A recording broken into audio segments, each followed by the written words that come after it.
को बताता हूँ। जाजू मुफासा को बताता है कि सिम्बा उस पेड़ पर लटका हुआ है। मुफासा उस घाटी से उतरकर सिम्बा के पास जाने लगता है। वहीं स्कार जाजू को कहता है कि मैं महाराज की मदद करता हूँ, तुम जाकर सेना बुलाकर ले आओ। मुफासा सिम्बा को बचाकर उसे ऊपर पत्थर पर रख देता है, लेकिन इतने में वाइल्ड बीस्ट उस पर अटैक कर देते हैं, उसे अपने साथ ले जाते हैं। सिम्बा बहुत घबरा जाता है, लेकिन तभी मुफासा छलांग लगाता हुआ ऊपर आता है और अपने पंजों की मदद से पहाड़ पर सीधा ही चढ़ने लगता है। वो ऊपर तक पहुंच जाता है, लेकिन तभी वहां स्कार आ जाता है और उस पर हमला करके उसे नीचे फेंक देता है। सिम्बा वहां नीचे होता है, इसीलिए उसे कुछ दिखाई नहीं देता, बस उसे अपने बाबा गिरते हुए नजर आते हैं। सिम्बा अपने बाबा के पास जाता है, वो अपने बाबा को उठाने की कोशिश करता है, लेकिन वो नहीं उठते।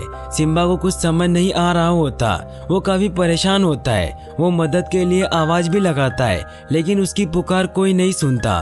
वो अपने बाबा के पास जाता है और गोद में सो जाता है। तभी वहाँ स्कार आता है और ऐसे बिहेव करता है जैसे उसने कुछ किया ही नहीं हो। वो सिम्बा से कहता है कि तुमने क्या किया, तुम्हारी वजह से महाराज अब इस दुनिया में नहीं रहे। तुम्हारे बाबा को तुमसे कितनी उम्मीद थी, उन्होंने तुम्हें कितने लाड प्यार से पाला था और तुमने उन्हें ये सिला दिया। सिम्बा कहता है कि मुझे नहीं पता था कि ऐसा होगा। स्कार कहता है तुम्हारी माँ क्या सोचेगी कि उसके बेटे ने ही उसके बाबा की जान ले ली।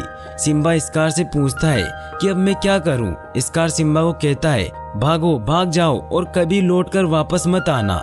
सिम्बा वहां से भागने लगता है, लेकिन स्कार सिम्बा को भी रास्ते से हटाने के लिए लकड़बग्घों को उसे मारने भेजता है। लकड़बग्घे सिम्बा के पीछे पड़ जाते हैं। सिम्बा उनसे बचकर भाग रहा होता है। वो ऊपर चोटी पर चढ़ जाता है, लेकिन तभी रास्ता खत्म हो जाता है और वो